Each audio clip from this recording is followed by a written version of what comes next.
Make that rebel scum pay for their crimes against the Empire. It's Star Wars time on the Sega 32X. Pilot, stand by to receive orders. Star Wars Arcade, the 1994 showpiece demonstrating the power of the Sega 32X add-on for the Sega Genesis, which uses the power of the Force, 5 AC adapters, 3 hydro spanners, 12 wires, and lots of blinky lights and switches that do nothing to increase the power of the Sega Genesis to near Death Star level. If the Sega Genesis is the AT-ST of video game consoles, the 32X is the AT-AT. Just to make sure to step on any Jedis before they start attacking you with a lightsaber. It's always a weak point. Well, as impressive as Luke Skywalker is with a lightsaber, he's even more impressive piloting his X-Wing fighter, an experience that this game succeeds in giving you. And what's impressive, most impressive about this game is that it's still fun and playable today.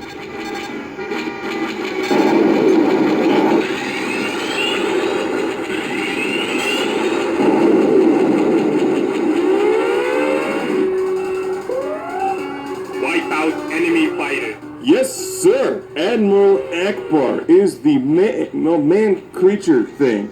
He had a great action figure, too. Hey, Star Destroyers! Let's attack them head-on. It's our only hope.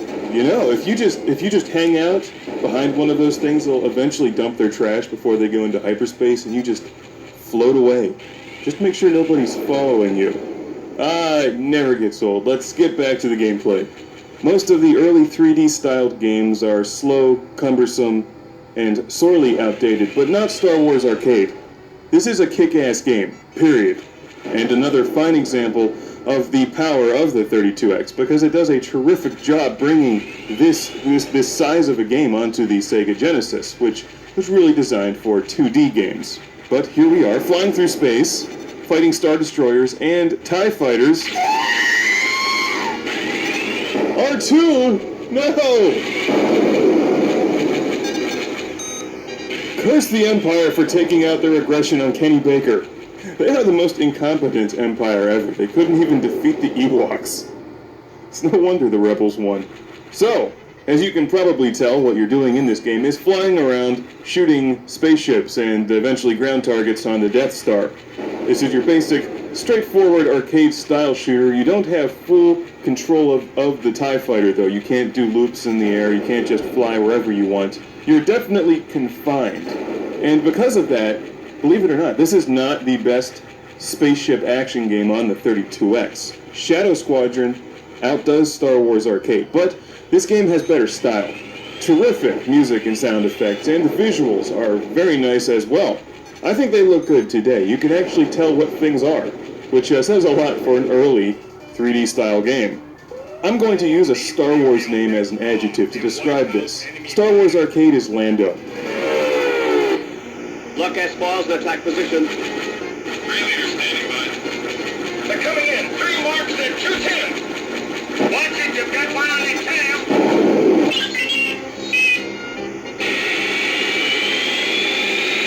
We should be using that term, like, how was your weekend? My weekend was Lando. Whoa, you must have had a great weekend. Because you know Lando had fun on his weekends. He probably had a Star Wars arcade machine in Cloud City. If you look at the bottom of the screen, you can see the remaining number of targets of enemy fighters that you have to destroy. My only gripe with this game is that you don't have full 3D control. And sometimes it feels like you're just waiting for one of the enemies to fly in front of you so that you can shoot them. It's like Top Gun, or Air Raiders, or even Afterburner. It's like a 3D-styled, 2D-style, replicating 3D-style flight game. This is no F-15 Strike Eagle or F-19 Stealth Fighter. You don't have full control of your spaceship in a real three-dimensional environment, even though it kind of seems like you do. You can turn around, you can face the other direction, but it's only like half there. That's where Shadow Squadron comes out ahead in terms of gameplay. But Star Wars Arcade kicks its ass in terms of style, because this game is so Lando.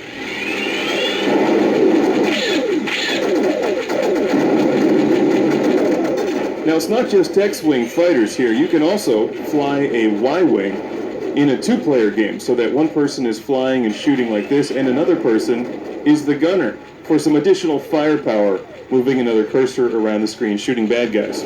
Really sweet game.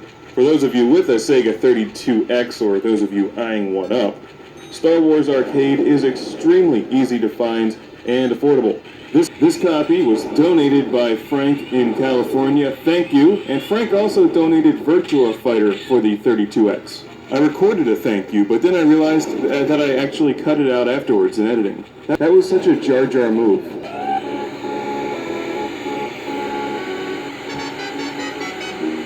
Okay, here's where I crash my multi-billion-dollar X-Wing and lose the game. But no matter how poorly you fly, we're all winners when we play Star Wars Arcade on the 32X.